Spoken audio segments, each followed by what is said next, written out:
You have people who are willing to serve and put their life on the line and go and do the work that needs to be done that nobody wants to talk about, because we live in an imperfect world and we have brutal people that we share this world with. And in some of these cases, brutal people only recognize brutality. I know everyone wants to pretend otherwise, but you know what? When you pretend otherwise and you try to prosecute a conflict otherwise, you end up getting people killed. It's that peace neck over politicized crap that gets people killed. There's no reason in hell we should have been over there for that long. You do what you need to do and you leave. We're talking to Jack Carr about that. It should always be a last resort. Always. But when there is no other option except to use force, whether to settle a conflict or to get Americans out of somewhere, you punch in and you punch out. That's the problem. All of this gets drug out. You have, administrations change, and when administrations change, priorities change, and it ends up costing so much more. That passivity is what does it. I really don't know. A lot of people in Washington, D.C. don't have the appetite. They can't handle it. They're too damn soft. I look at this and the way that conflict is pursued. I look at this as a civilian. I look at this as a mother. I look at this as, somebody that has family and friends who've served.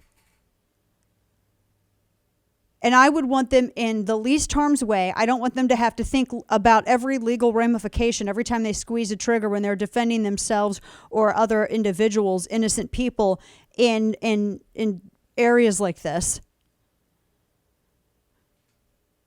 And sometimes it's that peacenik, a lot of the overburdening administrative restrictive ROE. That's one of the things that ends up getting people killed. That kind of stuff is what got a lot of people killed that served with Marcus. And I tell you, that was one of the things that Trump actually took a look at that's when he first took office, looking at ROE and pulling some of that back, rules of engagement. That was what I thought he gets it. But as I said, there are a lot of people in DC that are soft. This idea that we don't have, how long are they going to sit here and fool around? How long are they going to fool around with this stuff? We don't even know how many Americans are over there. We got a State Department briefing right now. We got Jake Sullivan out there right now. Jake Sullivan, this pencil neck, who can't even fill out his damn suit. I have no grace words for him. I have no courtesy to extend to this man when you're talking about innocent lives on the line and whether or not you're making a worse situation even more worse, that you're going to recommit a number of soldiers to go and clean up your mess. Isn't that always the case with these people? These clean-shaven, soft lotion hands people in Washington, D.C., isn't it always the case? These are the ones that always screw everything up, and they got to send people out there to go and fix their mistakes. Yeah, this is Ned Price up here. Good grief.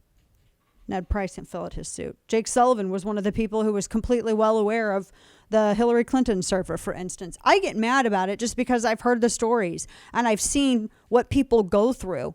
The amount of stress that they go through when they are out in these arenas and they're having to deal with this, and they have the weight of this, put on their back by, they're the ones that are always called to account. But the people above them, these generals, these people making the decisions, they're never called to account the way the average everyday soldier is. No, there are people in Washington, D.C. that don't have the appetite. They want to get involved in conflicts that they don't have the appetite to get us out of. As Marcus said, it'd be real easy. You send some operatives over there. Oh, they'll get everybody out. You just shut up, you look the other way, you let them get done what they need to get done. And you don't bitch about it. Because you're not the one doing it. You let them do what they need to do and get out. People who really care about loss of life, all the people who scream the loudest about anti-war, those are the people who make the stupidest decisions that make it last longer. Those are the people that put all of these ridiculous expectations upon our soldiers. Every single time they squeeze a trigger, they have to have a jag in the back of their head, and thinking about how every legal aspect of everything that they're doing, instead of focusing on what they were sent to do, which is accomplish a mission. Everything's got to be politicized. War is war.